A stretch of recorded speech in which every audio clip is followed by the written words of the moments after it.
I know folks are going to be asking here. All right, Marcel, go ahead and say something so we can make sure you can be heard. All right, testing, 1, 2, 3. All right, there you go there. Give me just a few moments and I'll go ahead and bring your video up for you here. So like I said, I was kind of just doing this ad hoc here. I was hoping we can go ahead and get that taken care of. There you go. All right, Brother Marcel. Well, you have wanted to speak with me. Welcome to the Black Media. I understand that you would like to run against Jim Bojangles Clyburn. Now, let me tell you, that's not a very hard sell to make around these parts. He's not a very popular personality. However, his lack of popularity does not immediately equate to popularity for you. So just like anybody else, you will have to make your case for why it is that you are not the lesser of two evils, but that you are a step in the right direction. I will allow you 5 minutes to make your case. Well, long story short, Clyburn has been our congressman here in South Carolina District 6 for the past 30 years. And I was not politically involved for most of my life. This is a new venture for me. And I discovered that my district here in South Carolina is the sixth poorest out of 435 districts total in the United States of America. My district is a majority Black district. So I went through Congressman Clyburn's legislative record, and I have not found one piece of legislation that specified the needs of Black Americans, descendants of American slaves, to whom I will refer to as freedmen. And yet, under his watch and the watch of the Democratic Party, and I'm running as a Democrat, for whom we've been voting for at a rate of 90 and 95%, Black Americans have experienced drastic land theft. We've seen our wealth actually decrease from our grandparents and great-grandparents actually owned land. We've actually have had most of it stolen and the generational wealth with it. Our educational attainment has soared, and yet that's only really increased our debt via student loans. And still, a white high school dropout has more wealth than a Black college graduate. And I look at the history of America, and I see how the Japanese Americans were interned for some years. And that caused some of them, of course, to suffer physical harm, psychological harm. Some died, and the businesses and their property was lost during that time. They received reparations for that. The different Native American groups, they received settlements, which is really reparations for the harm that they experienced from the American government. Looking at the history of Black Americans, we have gone through more harm than any other group, by far none. I'm not doing oppression Olympics, but if I were to do that, we would be the winners. And yet not 1 cent has been paid towards us. You look at now what's being done for Ukrainians in a European nation over 5,000 miles away that's not even a member of NATO. I don't really care much about NATO, but NATO does have the attitude if you attack one member, you attack all. Ukraine declined to join NATO when they had the chance. Yet we've already sent trillions of dollars to them. People keep saying billions. It's trillions in the form of military equipment and a form of direct monetary aid. We're going to bring over 100,000 Ukrainians starting, because we know it's going to be more, give them housing, land or property, education, jobs, food, transportation, and other resources. Yet Black Americans are 15 to 20% of the population, and yet over 55% of the homeless. We are the highest group when it comes to being landless, disproportionately killed by the police. Black men have the shortest lives, and after Black men, Black women. And the list goes on and on. In a hospital, when you have a triage setting, a person who has a slight headache has to wait. You have to attend to the needs of the person who's having a stroke because they require the most attention. Likewise, Black Americans are in the most precarious situation. We require legislation specifically for us. I am going to actually put that legislation forward. Clyburn has never done that. No one in the Congressional Black Caucus modern day has done that. I'm going to do it. People often say, well, why do that when you don't have the numbers for it? I say you're going to lose every fight that you never step into the ring to fight. I say you're guaranteed to lose if you never even try to win. I also say that a leader is just not what they accomplish. A leader is also for what they fight to accomplish. So if I put forth reparations legislation, which I'm going to do, I'm going to fight to also get the number and support that it needs. I could ask a bunch of questions here, and I'm assure you I'm going to, but I guess I would just start with just one. Why is it, and I'll be diplomatic about this, can you be trusted if other issues show up? Because, and let me explain to you what I mean by this. Obviously, you understand that one of our biggest concerns has been the old bait and switch, and that when other issues show up, we usually find ourselves in a situation where it's like, okay, well, if black folk want something there, we bring in something else that supplants that. So next thing you know, here comes LGBT. And then it's like, okay, we need to see about black folks, and we have to watch out for the devious black folks and disabilities, black folks and LGBT, black and brown. So in your case here, can you explain to people why, based on what we've seen before, because we've heard some good talk before. Matter of fact, the word reparations gets bandied by the Congressional Black Caucus even now. Why should Marcel Dixon be trusted that it's not going to be a bait and switch here, that he's going to say this now, and then once he gets behind closed doors with them, it's going to be, okay, everybody, I've decided we need to compromise a little bit here, and we can have black and... I'd say that the biggest indicator, even though people change, of what a person is going to do is what they've already done. And I will also say that I've already been behind those closed doors, okay? I've already met with Democratic strategists because my platform is gaining momentum, and I am starting to get noticed by people throughout the country who are in positions of power, and they've already tried to get me to drop the R word. They wouldn't even say the word reparations. They've already tried to get me, okay, they say you have your platform, people can already see you're the black candidate, your slogan says, repair Black America to fix America, that's good enough. Now you can still present yourself as a race-neutral candidate, but you don't have to change your platform. That was their compromise. I told them, hell no. I have put on my Twitter page emails I've gotten from organizations who have dropped me because I am not for illegal immigration. I'm for drastically lowering legal immigration. I'm for deporting people in this country illegally. I am against us. I prefer us to have family support instead of aborting our beautiful black children. I am not for gun confiscation from law-abiding citizens. Because of those first two, abortion and illegal immigration, I've had Democratic groups drop me. The point I'm making, if I wanted to compromise, I would do it now. Or if I was going to, I would have done it now. If I was going to run on an LGBTQ platform or whatever other platform, I would do it now. That would increase my chances of getting to Congress. And I am not making my platform any easier by saying I am not just doing black first, I'm doing Black American first, and not just Black American first, reparations.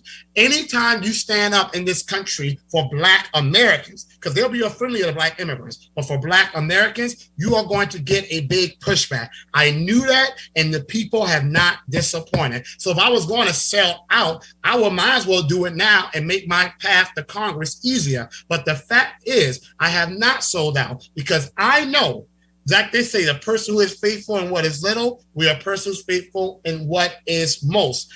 If I was to sell out to get to where I was going, I would sell out once I got to where I wanted to go. I'm not going to sell out to get to where I want to go, and I'm not going to sell out once I get there. It will make no sense for me to go through the hard work of sticking to my guns now just to get to Congress and then sell out, when the reason I'm trying to get to Congress is to run for Black people.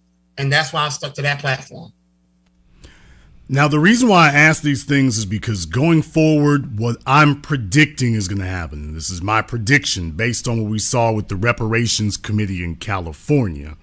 My prediction based on what I'm seeing is that what you're going to see is I'm predicting they're going to have a fallback position. And what they're going to do is they're going to come in and say, okay, we're going to allow reparations for black folk. They're going to try to water it down as much as they can. So there is going to be a fight every step of the way.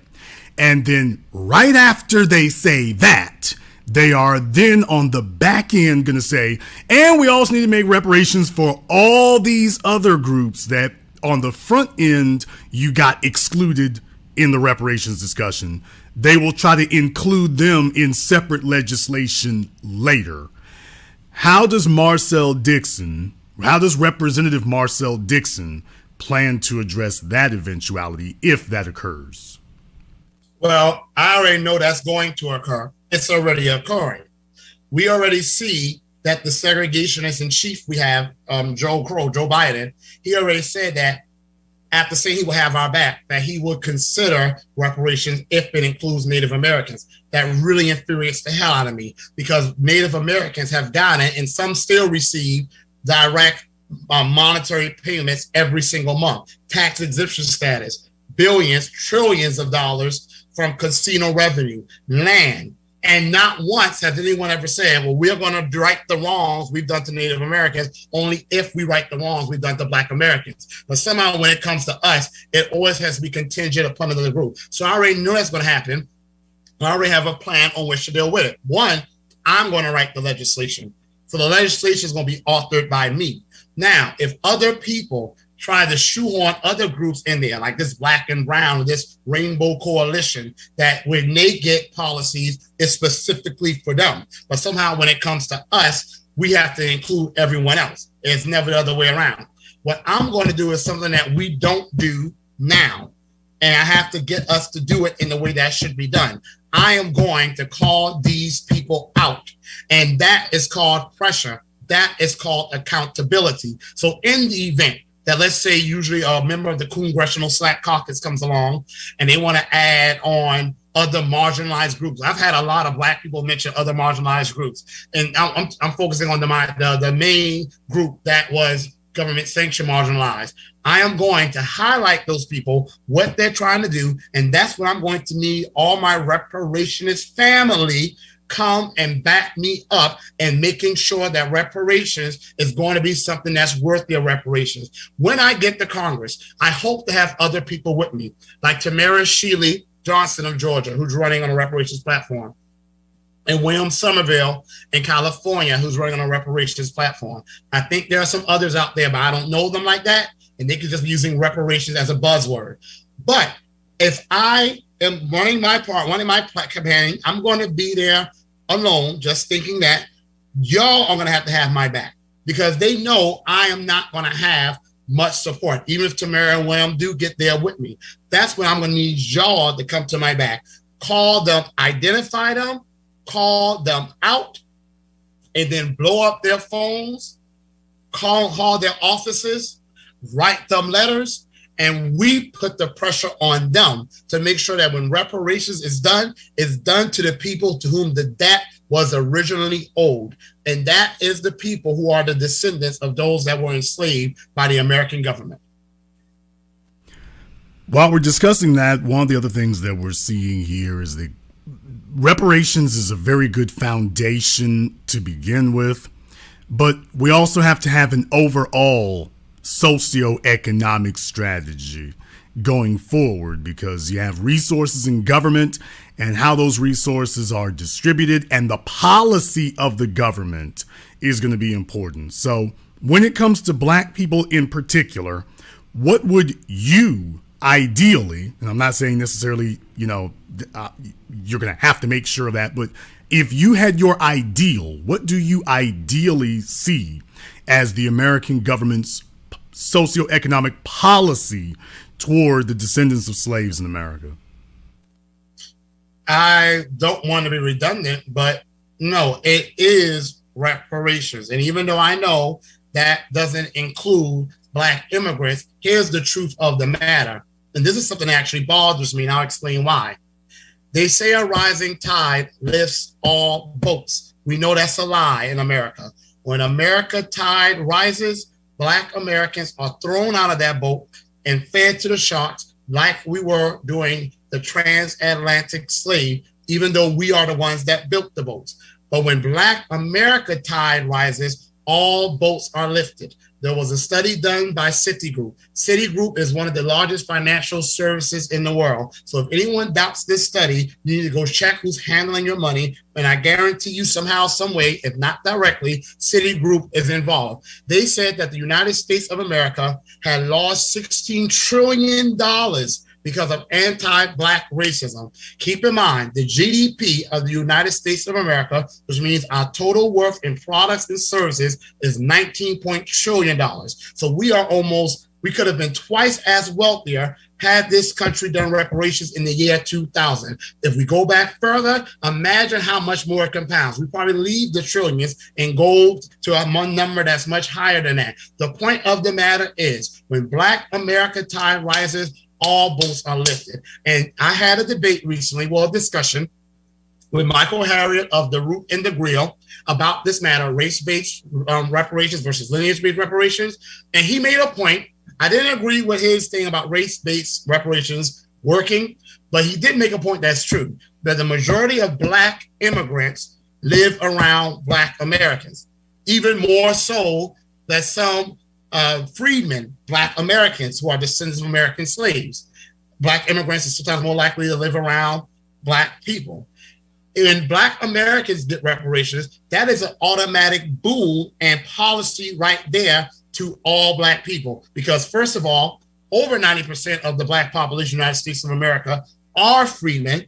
And then second of all, since Black immigrants are often in our immediate proximity, they are going to benefit from the businesses in the Black Wall Streets that we are going to build, from the surge and increase of the value of the property taxes, from the thriving neighborhoods that are going to return that we once had, from the community initiatives we are going to do, and to support their businesses. Since no group of Black people in the world, and this is something we can debate, but my position is this, is one that's usually backed up with facts. No group of Black people in the world has been more pan-African, I would say, or pan-Black, I would say, than Black Americans, where we usually root for all people Black. And even though we have now started to push back against that, because we really have to be more selective with for whom we root, that will definitely be the case with Black immigrants. They will benefit for us. But as it pertains to Black Americans, generally, reparations is still the go-to policy this government has to do.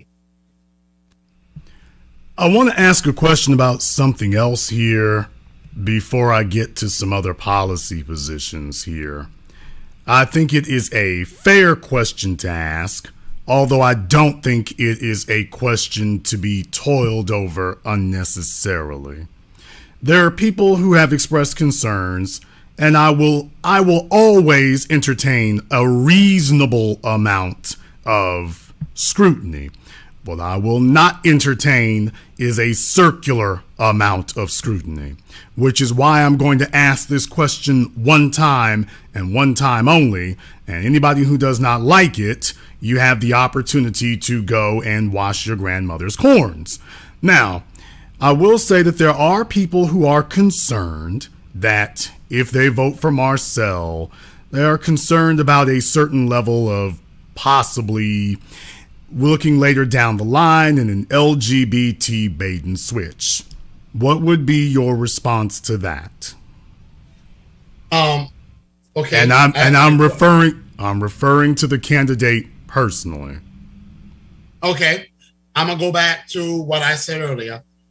I've had people already come to me trying to get me to put LGBTQ on my platform. There are LGBTQ groups that are ready to write big checks for me if I would just add something for them. Doesn't even have to be anything specific for them. It can just be an overarching policy that just includes them. I won't do it. And I want to say, I'm going to continue with that, but I want to say it real quick. No one has been, I know people have pretended to put us first and they haven't, but no one has pretended to the extent of what I am doing with my platform. I have put out a platform that is 100%, the centerpiece is Black Americans and reparations. There's no other group mentioned, no Black and brown, no LGBTQ.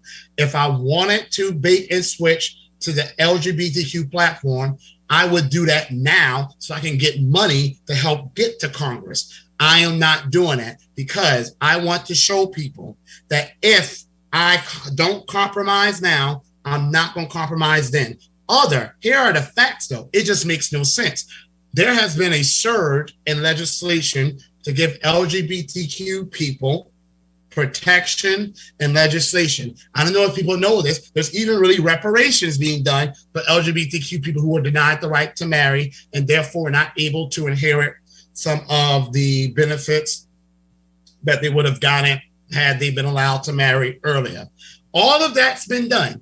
And yet Black people whose sexual orientation falls into that category of LGBTQ are still far to the bottom with their heterosexual counterparts. So why would I do an LGBTQ bait and switch when it's been shown the issue is not with Black Americans, us being LGBTQ, the issue is with us being Black. It would not improve our lot in life, not one iota, and that includes my lot in life as well. So the main point is, if I was going to sell out, I would have done it now, and my donations would be through the roof from those LGBT groups who are just ready to give donations to candidates. But I don't want their donations. The only thing I want for them, if they want to donate and they want to support, is support my reparations platform. And from that, I hear crickets. I've actually used my platform to call them out. But my platform is to repair Black America. And LGBTQ policies that we have seen modern times have not done one bit to make a Black American's life any safer. As a matter of fact, during this time, the life expectancy of Black men has actually gotten shorter. So as a Black man, that wouldn't do one bit of good for me. I want to ask you a question about going forward here. If you're going to be campaigning, the Carolinas have always been a place where a lot of the population is skewed older. How do you plan on making inroads among that older James Clyburn constituency?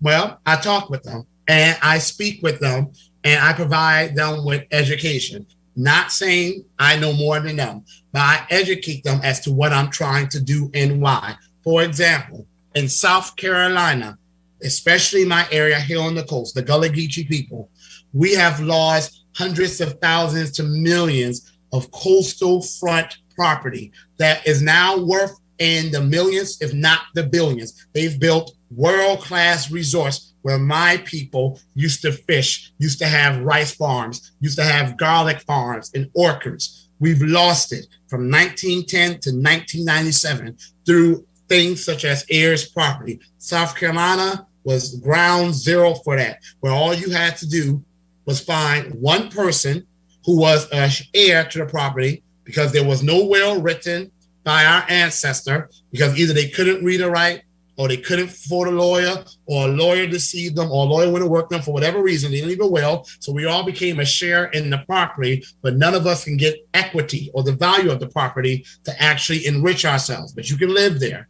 Usually you can only put a mobile home there. That's why many South Carolinians, Black South Carolinians like myself, live in mobile homes. It's the main thing we can put on our property. They've seen their property stolen from them, property that my parents, grandparents, great-grandparents, and their great-grandparents wanted us to inherit so we can have generational wealth. They've literally seen it stolen. They've literally seen our people wake up in the middle of the night being told, you got to move, you've been bought out, here's your share of the property. It could be as little as $2,800, and a person, usually a white family with wealth, can get as many as 100 acres for as little as $2,800. That's not what the property is worth. It's worth way more than that. That's all we would get for it. They have experienced those things. I let them know what could have been done to save it. That federal legislation could have been written to protect Black Americans who are descendants of American slaves, freedmen's property from eminent domain and from what was called partition sales. The example I just gave of buying a person out, and it was not done. I tell them what I plan to do in the federal government, and I let them decide. Are you going to vote based on whom you like or whom you know, Clyburn, because they may know him? A lot of them do not like him, believe it or not. They may only vote for him because they have a fear of a Republican candidate winning. Or you're going to vote for someone who's not trying to sell himself to you because I'm black like you, I'm going to get you like you, but I'm coming to you based on policies. I talk to them about how the high presence of illegal immigrants in our community, and more illegal immigrants coming here, and legal immigration, all studies, whether it's been a liberal platform or conservative platform, has shown that immigration is very, very, very harmful to the Black American community. It correlates with as much as an 80% in decrease of wages, 60% increase in unemployment, 25 to 30% increase in mass incarceration, and Black men bear the brunt the most. And then I asked them, how are your sons doing? Your grandsons doing? How are they doing? And then I get the stories about how their grandsons and great grandsons knew how to do lawn maintenance, who knew how to do carpentry, painting, heating and air, electrical work, and now they can't find jobs in those fields because they have illegal immigrants often who are now doing those jobs. And I tell them, here's what we can do. E-Verify. That means if any employer has someone working for them illegally, and they have not done E-Verify, which can always show if a person in this country legally or not, that employer will be held accountable, and their illegal immigrants who are employees will immediately be deported. That right away will make an abundance of jobs in fields which we as Black Americans, freedmen, once dominated, available once again. And Black men, like most men, when they feel more economically empowered, they're more likely to marry. The Black marriage rate will increase, Black families will increase. And when you have strong Black families, you have strong Black communities. When I let them see what's being done, what has been happening to us, which most people notice, what could have been done, which has not, and what I'm going to do, it never failed, especially the older Black ladies, probably see me as their grandson or my age, their great-grandson. It never fails. They'll always ask me, do you have more of those flyers? And usually they start calling their church buddies or their buddies from the senior citizen center, because I've had both of those things happen. And even today I put a video up on my Twitter page, talk to someone at the gas station. They won't let me go. It never fails. They want to talk to me more, get more information, and want to further connect with me. So how do I reach them? I reach them by educating them on our condition. You may have a retirement pension, but how are your grandchildren, your great-grandchildren? And if you have no children, your grandnieces, your grandnephews. I show them the data. I show them what I plan to do about it, and I give them the dignity of being able to make their own choice, but also letting them know if they vote for Clyburn and keep doing what they've been doing, we're going to keep getting what we've been getting. I want to ask a question here about the police. Before I do, I just want to deal with this. And by the way, I already know what I'm going to say, and then I already know what I'm going to do. I'm saying this for the chat room and whatnot because I want to make a point. This is a teaching moment. I want to ask this before I get to asking about the police here. Very interesting shirt you have on there. I suspect I already know the answer. Couldn't help but notice it's got a colorful tint to the lettering on it. Could you explain why that is? Gullah Geechee people, we are people who wear very bright, vibrant colors. Okay? So one though, this color here, this color is called paint blue. It's a color in the Gullah Geechee community is believed to ward off evil spirits because it resembles the ocean, and the belief was that evil spirits were afraid to cross bodies of water. But if they did, or they came too close to us, it turns them into benevolent spirits. This one here is the color of the sand that represents the coast. This is sweetgrass green, which represents the verdant greenery of the lush greenery of our area, and also the color of the sweetgrass baskets. Other colors here are representing how we are bright people who are very vibrant and colorful personalities. So the colors, wearing pink doesn't mean a person is wearing an LGBTQ flag, and that's what anybody's ignorant enough to think.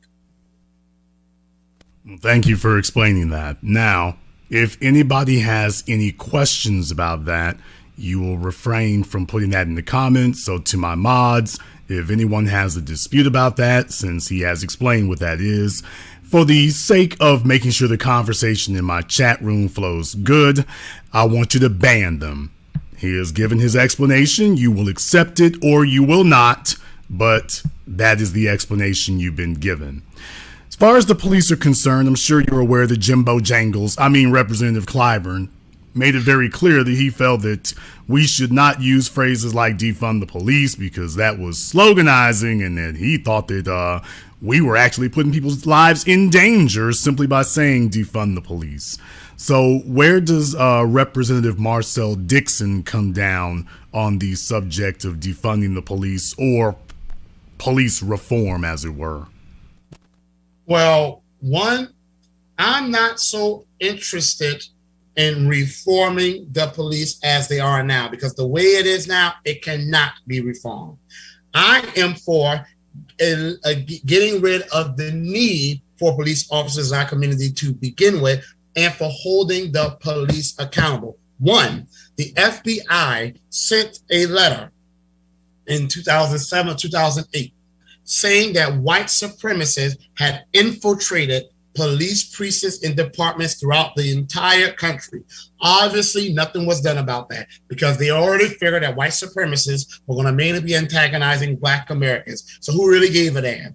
I am immediately, and this is on my platform, going to call for a commission to thoroughly investigate every single police officer to identify anyone, as much to the extent possible, who may be affiliated with white supremacists or any other type of hate groups. Because if the FBI, an organization that also has a history of dabbling into anti-Blackness, was formed with the purpose of framing and murdering Black leaders, can even admit that the police precinct had been infiltrated by white supremacists, then we know that's the case. That's one. Two, there needs to be a national database of all police officers and any past infractions. That exists for teachers. A person can pull up my teacher certificate and see everything. They can do it publicly. Why should that not exist for police officers who are supposed to protect and uphold the law? The difference between a police officer and a teacher is that a police officer has the right to use lethal force. So they definitely need to have their records out there. On the matter of lethal force, there should be a standard, a strict national standard for the use of lethal force. Saying you were afraid if they're gonna cut it. Because if you are trained, okay, to assess a situation and to know when to use lethal force, and you're afraid, how much more afraid should a person like a Mayor Locke, who was sleeping, only for the one to bust into the house where he was, and he grabbed his gun, but never even pointed at a police officer, how much more of a right should he be afraid? So I also feel there needs to be legislation introduced where the same way they got these stand your ground laws, okay, if they want to have laws like that, we need to expand them. We should be able to stand our ground against the police officers, because my people, we cannot just sit there and think that we obey everything a police officer says. Yes, we should be cooperative, but if a police officer is endangering our lives and we know that is not something they are constitutionally allowed to do, we should have the right to defend ourselves. And really, we don't need a document to tell us to do that, but I want to give our people legislative protection. So we should have the right to stand our ground against police officers who are taking advantage of their authority. And last but not least, I am for us Black Americans being able to police our own communities. So my platform calls for resources where we can do community-directed public safety, where, as it used to be in my community, I rarely saw the police growing up. When something went down in my community, it was my uncles, my male cousins who came and put things in order. Rarely ever saw the police, ever. I want us to get back to that time period like the Black Panthers envisioned, where we police our own community. We have the resources we need, and them leave us the hell alone. We get the training, we get the weaponry, and we police our own selves. So that is where I stand on that right now. And also, qualified immunity, so I know people are going to bring that up. We need to stop. That's low. That's the floor, okay? Qualified immunity simply means we can directly sue a police officer that has harmed us in the most simplistic explanation. That's a lowball. I am for amending the Constitution. There's a constitutional limit to the police use of force. A police officer cannot deprive someone of their pursuit of justice, happiness, liberty. But it says knowingly. And where is it in the legal judicial system, which is really an injustice system, on which we always get caught? It's on proving intent. And a lot of time, a grand jury, from what I've researched, will not bring a police officer's case to trial because they couldn't prove intent to harm. That's what that coon Keith Ellison pretty much just said with these police officers murdered Amir Locke. I am for amending the Constitution and taking the word from saying knowingly to saying willingly, which says, even if you did not know you were going to harm this person, or maybe you didn't mean to, you should have known better. The same charge with reckless driving. I didn't mean to cause that accident, but as a person who holds a driver's license and took the responsibilities that came with that license, I should have known better than what I did. We need to change it to recklessly, and right then and there, we change the game. So not only can we sue them by repealing qualified immunity, they can go to prison and stay there for the rest of their life, as I feel should happen with other murderers as well. Very interesting how in the state of Minnesota, Muhammad Noor didn't know that Justine Damon didn't have a weapon. That didn't prevent him from going to prison. That didn't prevent anything from happening to him. And that was a complete and total accident, but yet nobody was screaming that it would be the end of civilization for him to go to prison, even though everyone concedes that, oh, by the way, it was completely accidental and he didn't mean to. All of a sudden, that's what you get hit with there. So I find that very interesting in that regard. And I'm from the old South. Real quick too. I left one part out, and this is because it's still in development phases. Everything I try to plan, I try to have it come from me, something that I know is what's important to my people and my constituents. My constituents are people who I'm going to serve. My people are my freedmen people. Everything that's important to my freedmen people is going to be important to me.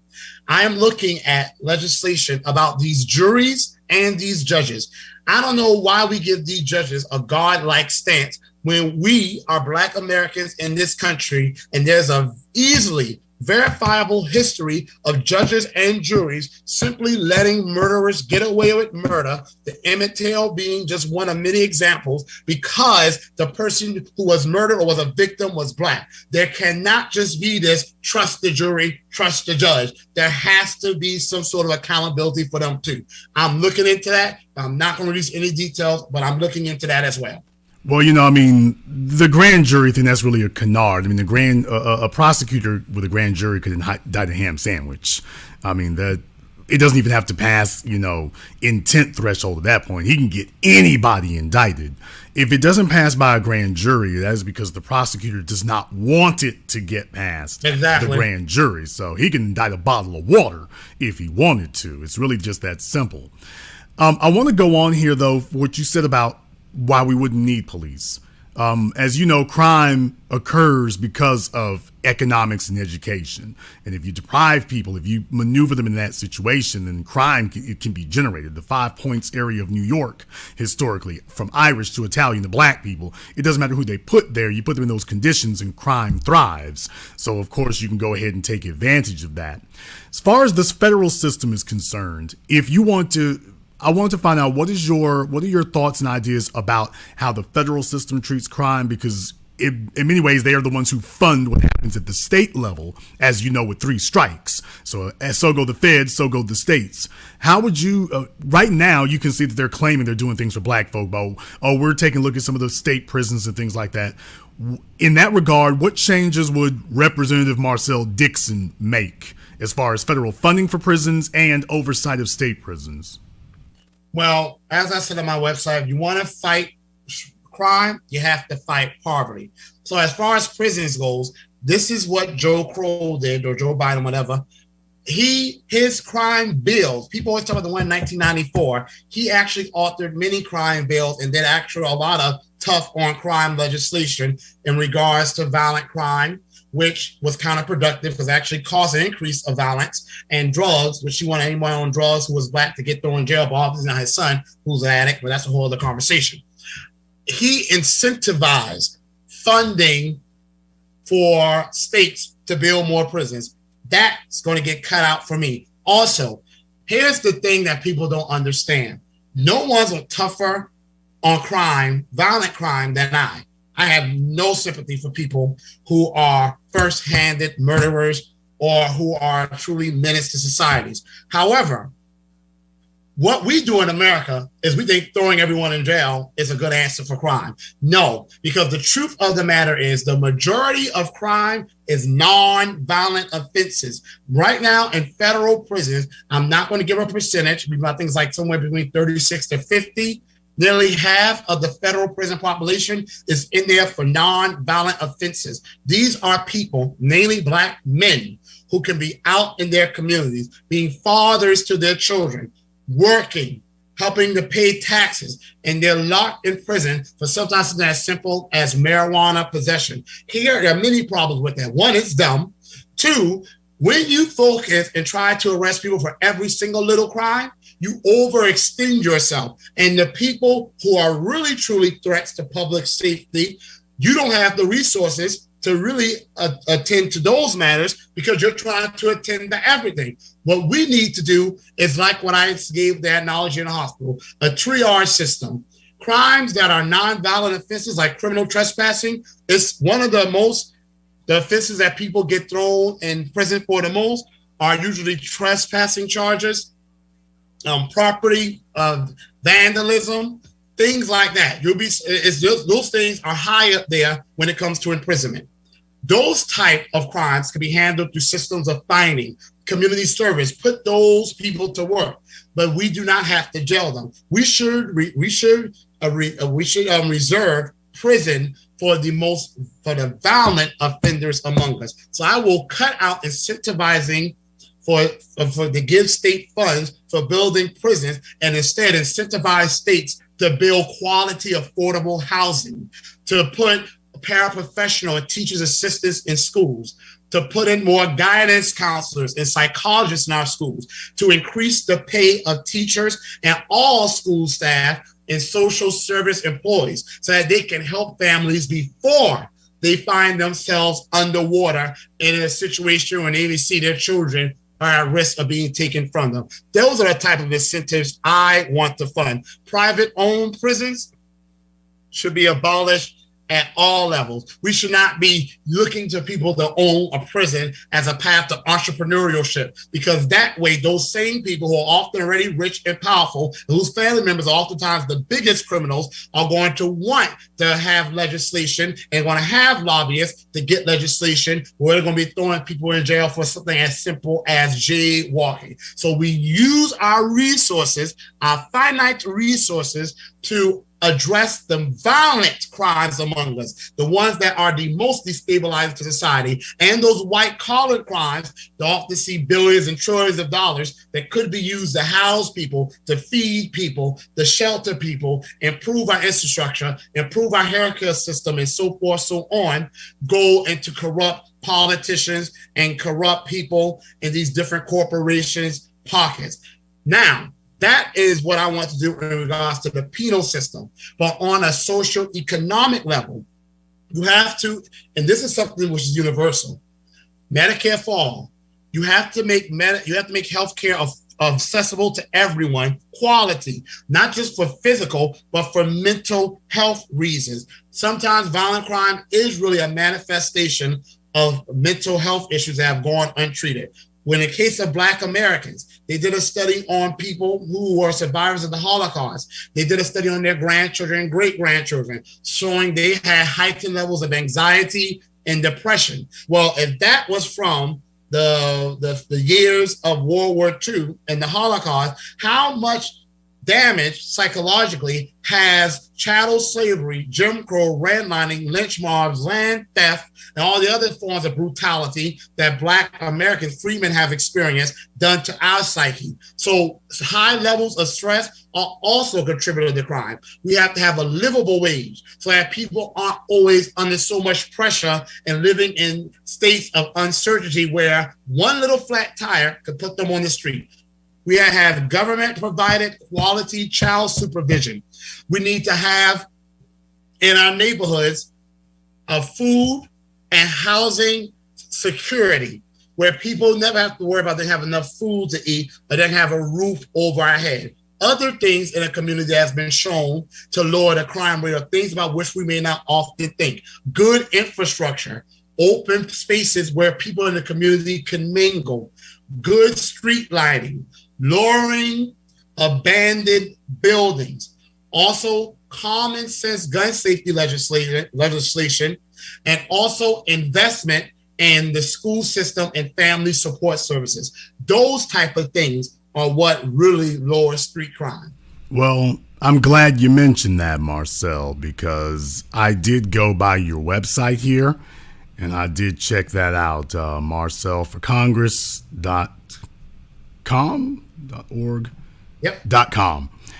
And under your platform there for better education, I couldn't help but notice that you did have a part in it that said require parents and guardians of all children enrolled in public school have and maintain a working telephone number where they can be readily contacted and that they can show engaged involvement with schools if their child presents a disciplinary challenge for the school institution. So I actually think that's a pretty good thing there. I like to hear about responsibilities, so that's perfectly fine. I don't have an issue with that at all.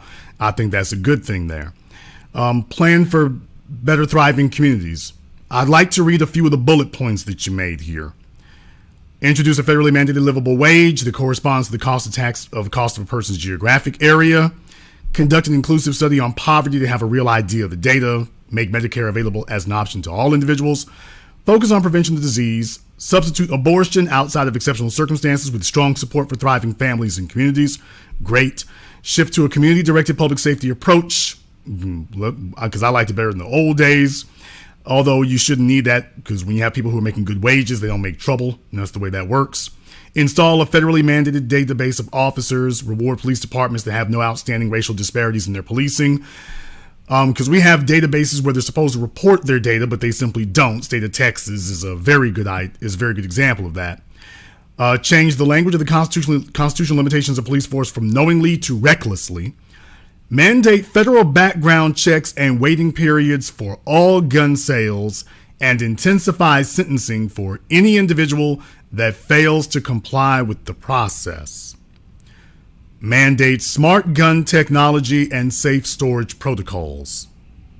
Now, I will say in particular, I'm kind of looking at those a little bit differently there. I'll tell you why, and these are things, that we can have reasonable discussions about.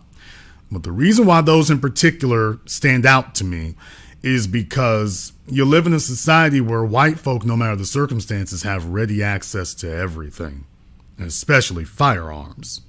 So you did mention, quote, common sense gun control. Well, I understand that.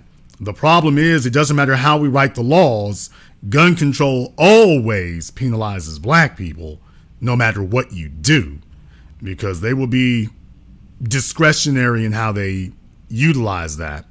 So how would you go about how would you possibly prevent us from being targeted by these? Everything that I write on my plan is in the framework of the Freedmen's Bureau returning as an arm, funded by the government, but it's going to be independent. The government is going to finance us. We're going to act as an independent agency, as some other agencies, like the IRS, for example. People don't realize it's funded by the government, but it's technically not a part of the government. That's how I envision the Freedmen's Bureau. The Freedmen's Bureau, when it existed right after the Civil War in 1865, when it came about, it was to make sure that people who were formerly enslaved, freedmen, our ancestors, and people who were displaced by the Civil War but were not a part of the Confederates, but it was mainly for Black Americans, were well fed, had jobs, fair wages, had land, had housing, had health care, had protection. I want to bring the Freedmen's Bureau back, which, by the way, is something that Joe Crow can do right now with just a stroke of a pen. He can give an executive order that under any of the executive agency of the government, Department of Transportation, Department of Education, he can bring back the Freedmen's Bureau, where all they do is work on addressing the needs of Black Americans who are descendants of American slaves, freedmen. Certainly, certainly a right. protected class status is what you're referring to. So right, exactly. That would certainly go a long way for that. Now, let me ask you about one of the other bullet points on your platform here. Eliminate all illegal immigration and find any employer that hires illegal immigrants. Great. Shift more federal funding to households and communities. Now, I'm reading this verbatim. Shift more federal funding to households and communities that are either beneath or 1 to 3 percentage points away from the poverty line for immediate assistance with utilities, car notes, and health endangering home repairs such as mold, faulty roofs, sinking floors, access points, etc. Expand government assistance to give American citizens more of a safety net. Now, I would love to have a situation where it focuses only on Black people's needs, and I get that. However, I'm going to ask how this reconciles with what you said previously here, because I couldn't help but notice once we got down to this part here, it's expand government assistance to give American citizens more of a safety net. So I'm just going to ask you, how does that reconcile with what you said there before? What did I say before? Well, it sounds like we're getting more into generalized discussion here at this point. Shift more federal funding to households and communities. Expand government assistance to give American citizens. It kind of sounds like in these situations here, your focus isn't particularly or specifically on Black people in those circumstances. That's not referencing Black people specifically. Now, you can have your platform however you'd like it. That's fine. I'm just asking for clarity here on exactly how that reconciles with what you were saying before. So the first thing on my website, on my policy page, is my Better Deal for Black America, which has the most bullet points and is the centerpiece of my platform, Repair Black America to Fix America.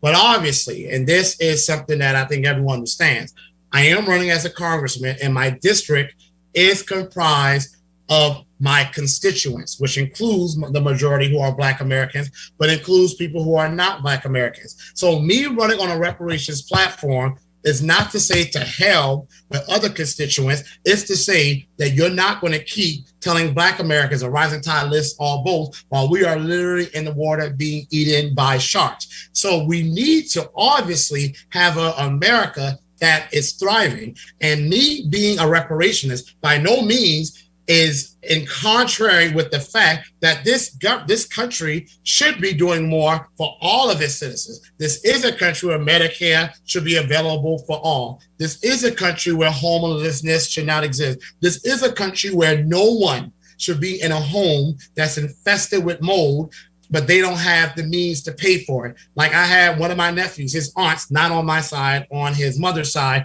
died because she had mold that grew in her brain. That is not something under which any citizen should live, white, Black, or whatever. So none of these things are in contradiction to reparations. Matter of fact, you go to the beginning of my We Deserve Better page, which is my policies, you can read the bullet points from my Better Deal for Black America, which has my policy points from reparations. But by no means am I saying I'm not going to have universal policies. I have universal policies, and I make no apologies for that. But my main centerpiece of my policy is going to be Repair Black America to Fix America. That's the main thing I'm pushing. That's the main thing I'm known for. And I have no issues with that at all. But that does not mean that I'm not going to say to America, you should do things like make college universities tuition free. You should do things like cancel student debt. But I'm not going to let people say to me, nor to my people, that's reparations right there. Or that's something that's going to help Black Americans. So they don't need reparations. Absolutely not. No, I think that is the proper role of government, which is what we've been talking about. Justice doesn't mean the mistreatment of other people. But in a situation like that, if you're going to represent them, it's like, okay, if black folk need 10 pounds of care, they need to get their 10 pounds. The rest of y'all, if all you need is a pound of care, here's your pound. Make it do what it do. But the 10 pounds over here. So if they need something, okay, it's not about mistreating people and saying y'all don't need anything. The problem has been, okay, everybody's got needs. We've got tremendous needs that keep getting ignored, and other people's needs get elevated to an outrageous level. So in that regard, I can understand that as long as it is done justly, and justice is giving the proportion that is needed, not a engineered, gerrymandered amount that is not. So in that regard, I can understand what you're saying. I would like to see how the numbers come out, but I can understand what you're saying. I said too, I always gave this illustration here.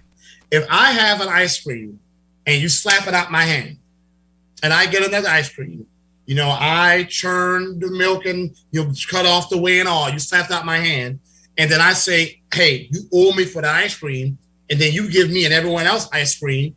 You still owe me my 2 ice cream. That's the situation when it comes to Black America.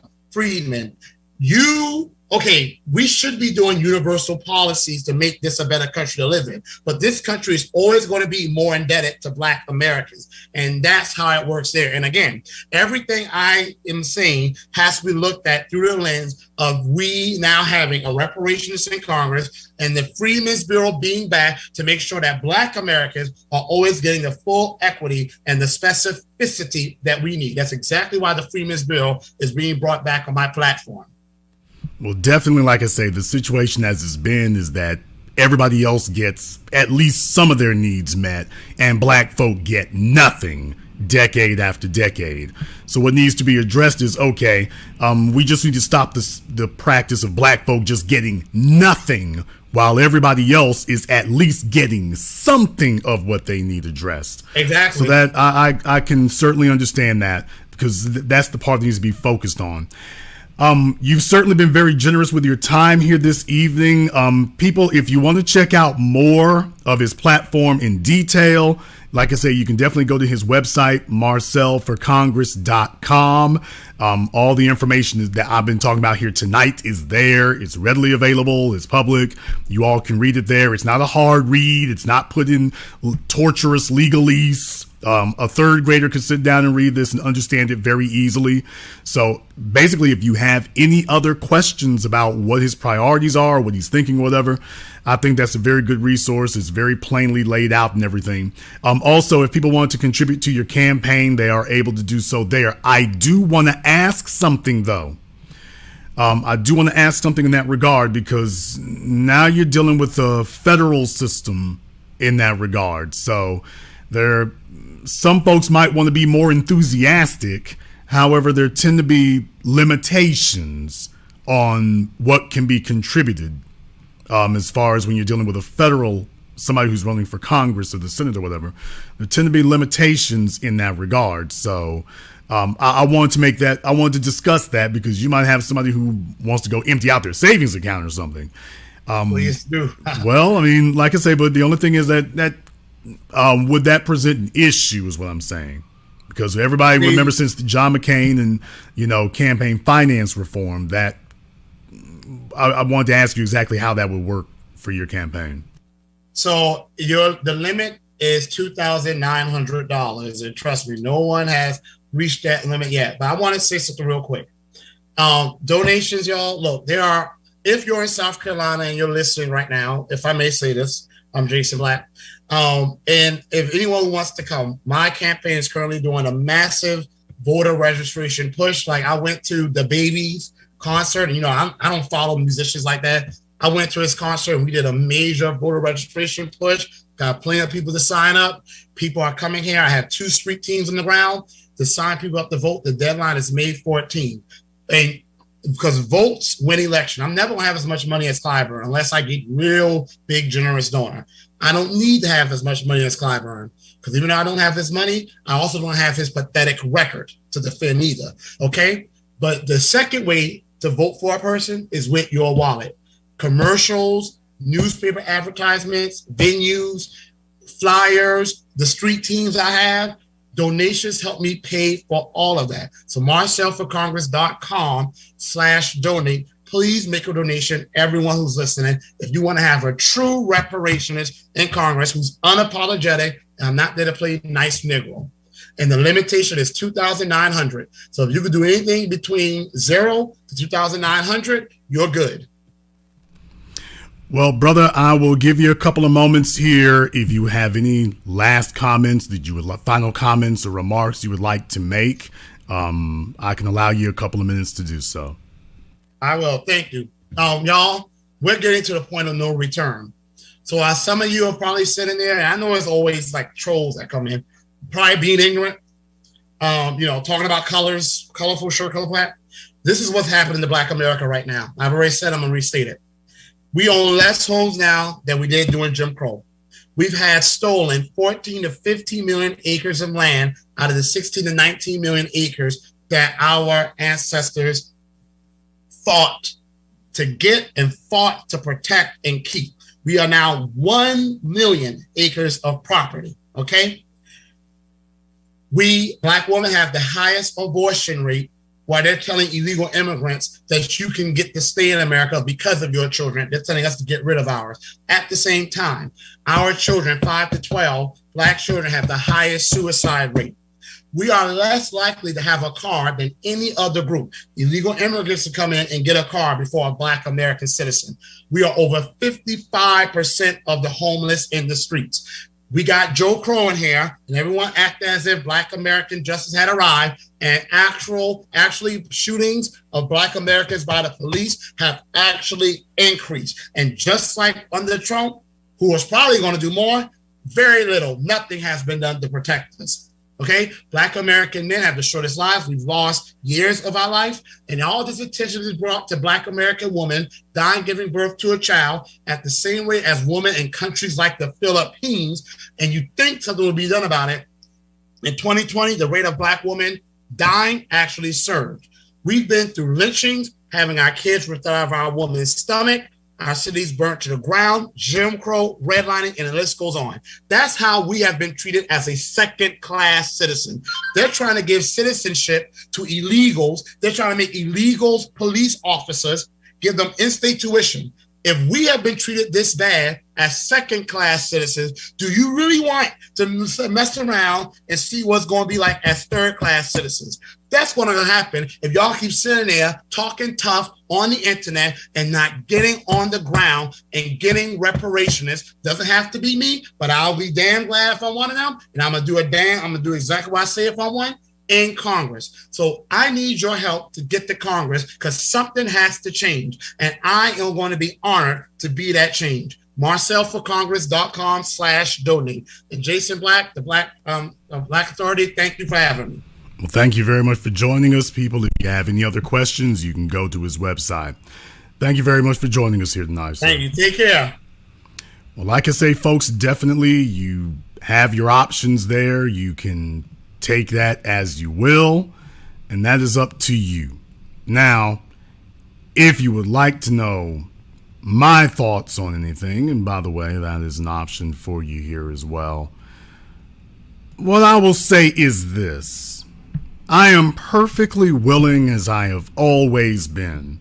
Years ago, I put together something called the Intelligence Rant. You can still look it up on YouTube, I believe. And I am perfectly willing, because that's what politics is for. You're supposed to have a political season, so political season is supposed to be raucous, and there's supposed to be raucous debate, and this is where you focus it up here and say screwball things and whatnot. Okay, we got that problem. In Black society, we've made saying screwball stuff a damn national pastime. And when it's time to have a serious discussion about the serious issues, somebody always wants to jump up and play the damn class clown. Let me say this to you in no uncertain terms. If you want to know where I come down on it, if you think I give a rat's damn about what color hat he's wearing, get out of my damn face. Barack Obama wasn't wearing a hat, and look what the hell he did to us. Barack Obama wasn't wearing a multicolored shirt. And look what the hell he did to us. And a bunch of you listening here right now, you were sitting up here clapping your hands and stamping your feet while Michelle Obama was dancing the Dougie. And meanwhile, she was walking hand in hand with Obama and Jimbo Jangles Clyburn and was hugging Joe Biden and every damn thing else. Sometimes Negroes got their priorities. I would say they were messed up and all out of balance, but that would be too kind. Some of you don't have priorities. You've just been stagnated in elementary school forever. So I don't know, maybe his education platform does need to go through so we can get some of you properly matured up. You see, sitting on the internet and trolling forever, that don't mean a damn. And the other thing is, I'm not interested in a perfect candidate. This is not about finding the perfect candidate. If you want the perfect candidate, Negro, go to Afghanistan and run for office. Oh, wait a minute, you can't run. Never mind.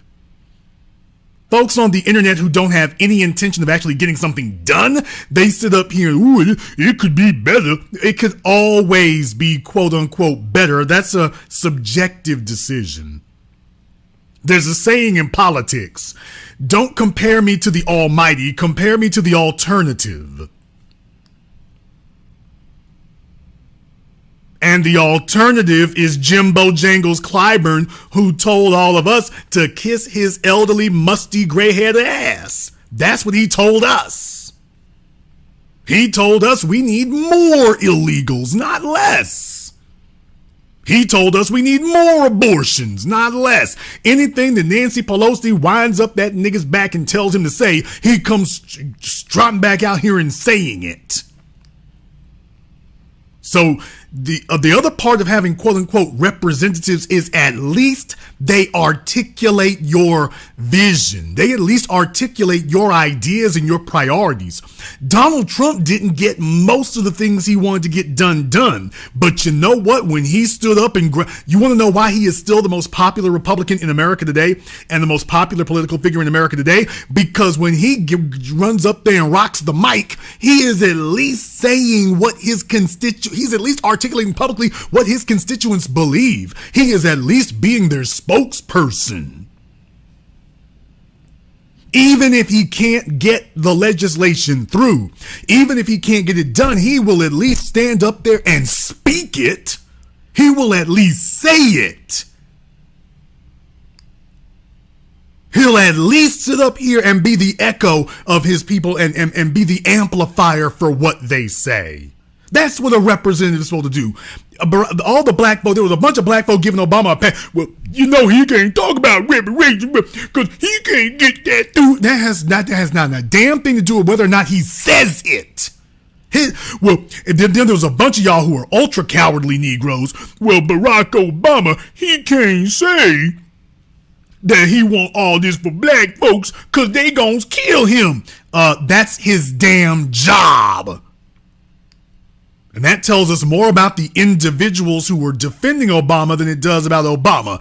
If you run for political office, you're supposed to be you're the person who's supposed to take the bullets. Literal. Gabby Giffords, Steve Scalise, Ronald Reagan, JFK, Harvey Milk. The list goes on. No, that's part of the job description.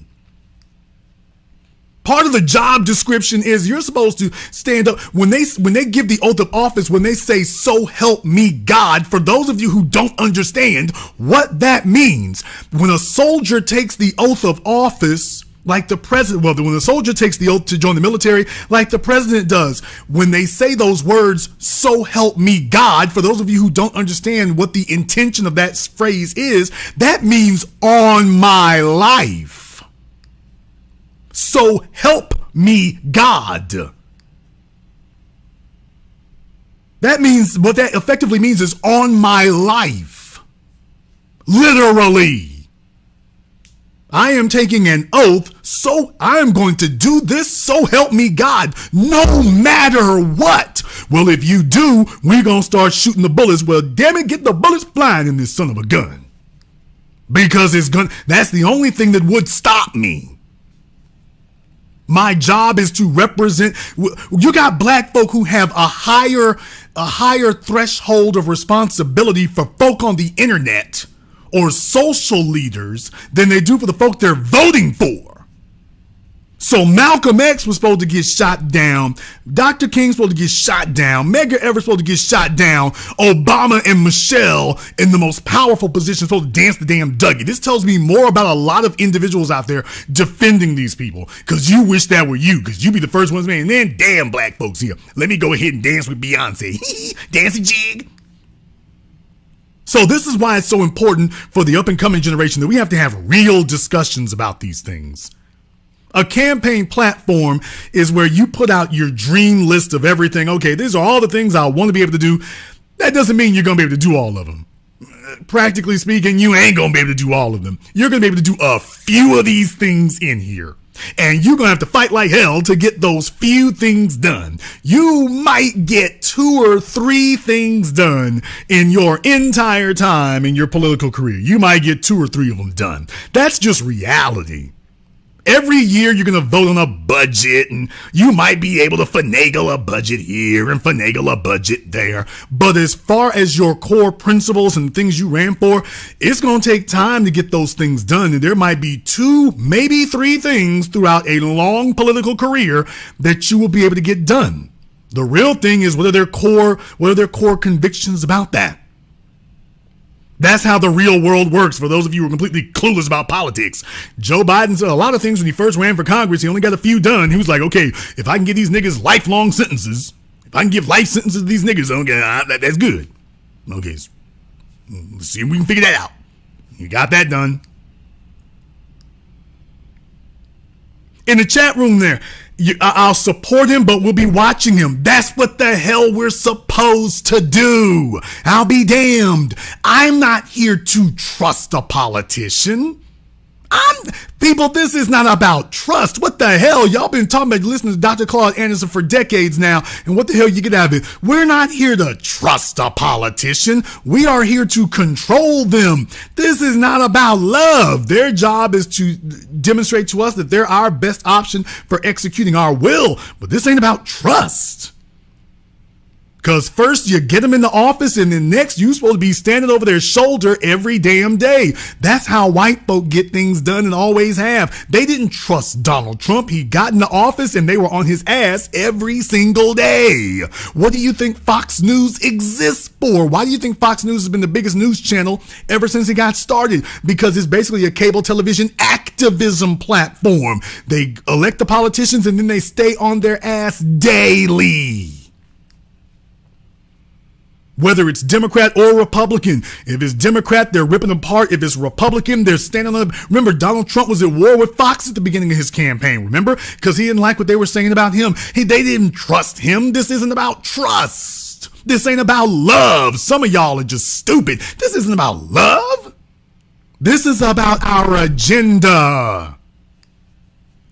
Take a look at his shirt, man. I don't care if the nigga comes in wearing a Speedo and a sombrero. If he's executing our agenda, well, he needs to look a certain way and dress a certain way. That's them damn Obama niggas. Well, guess what? Jim Clyburn, well, you know, he ain't wearing a t-shirt.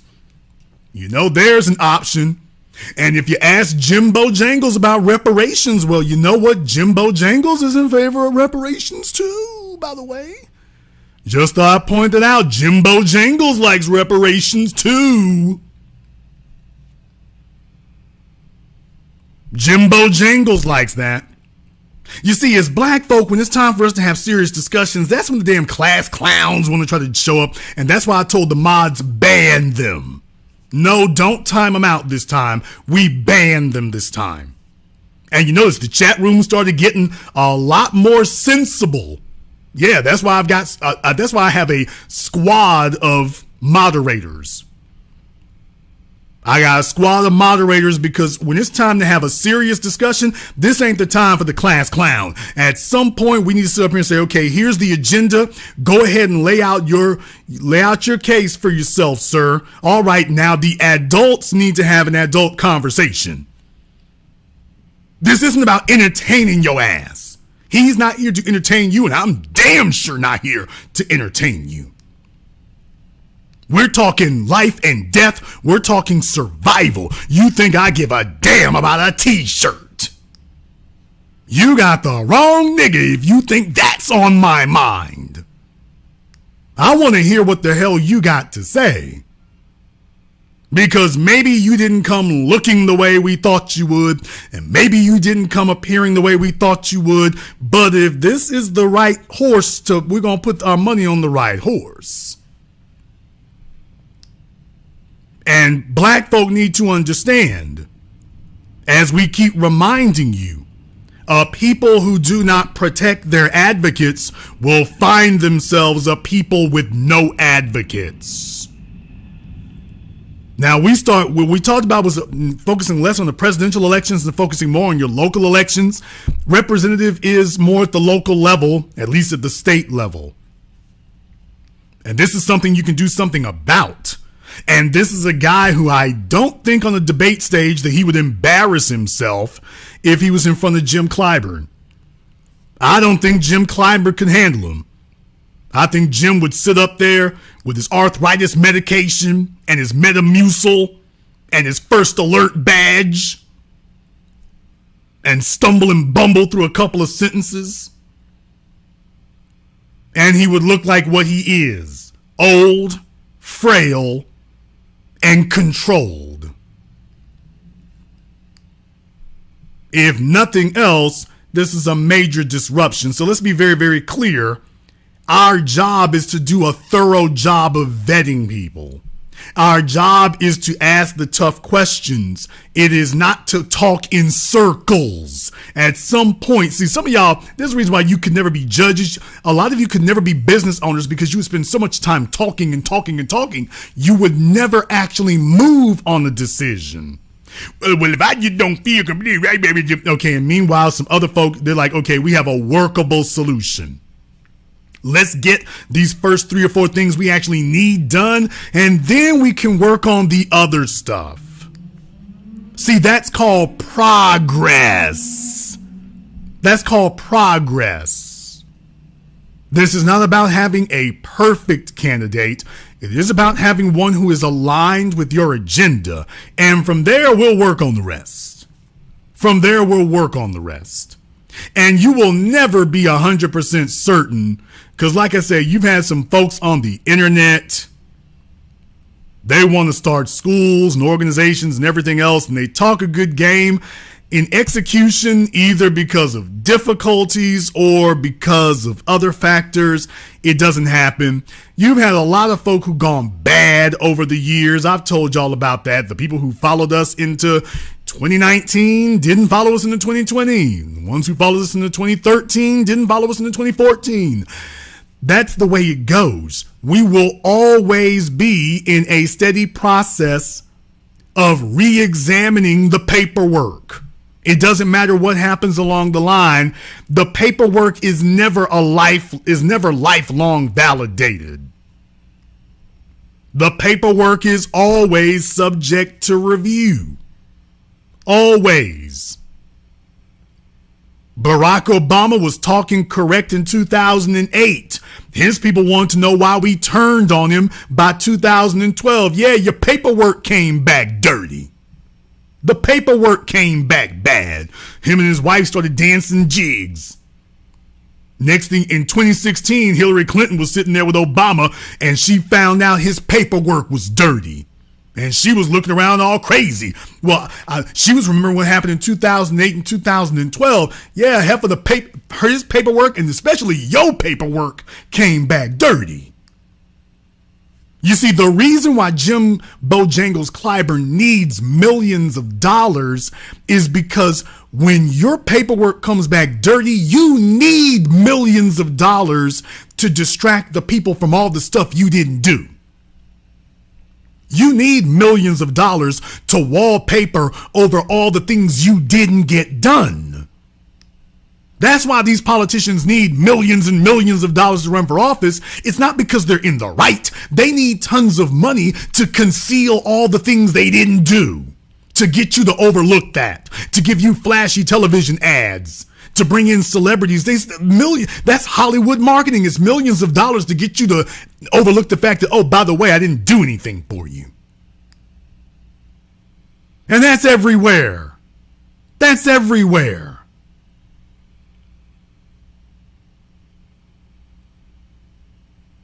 And we need to get better at recognizing when you actually have somebody who's going to do that. Because here's another thing right here. By the way, he's the guy who's running. He's the guy who's running.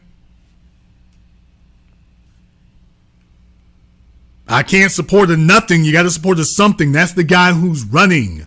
And the people who are running, if folks recognize that when you start talking like us, the campaign coffers get full, the donations come in, the people stand up and support you. When people recognize that's the kind of thing that gets to show a paradigm shift. And the whole reason for us putting together the Black channel and assembling on the internet is, okay, you can assemble on the internet, but at some point you got to take this show on the road in the real world.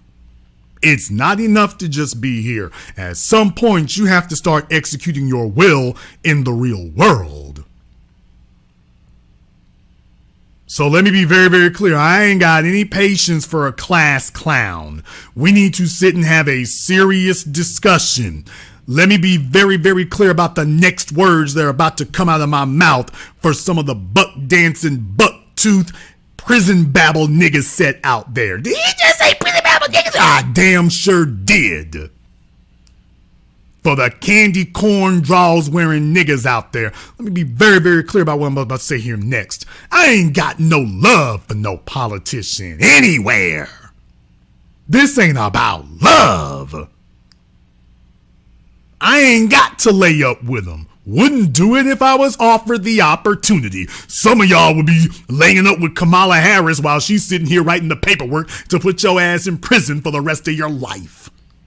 That's how silly some people are. That's how silly a lot of them are. Some of y'all are still, you sitting here on my program, you know damn well you guilty as hell. You be sitting there, oh, Kamala Harris, I sure would love to get some of that right there. She's sitting there as a damn Attorney General of California, writing legislation, enforcing laws, and promoting legislation to lock you up for the rest of your life. And you sitting over here all buck-toothed and bug-eyed, but I sure would love to get some of that. She like, you can get some of this life sentence. You can get some of this 5 to 10. You can get some of that. Ski-wee. The silliness, I ain't going for it. I ain't got love for no politician. This ain't no damn beauty contest.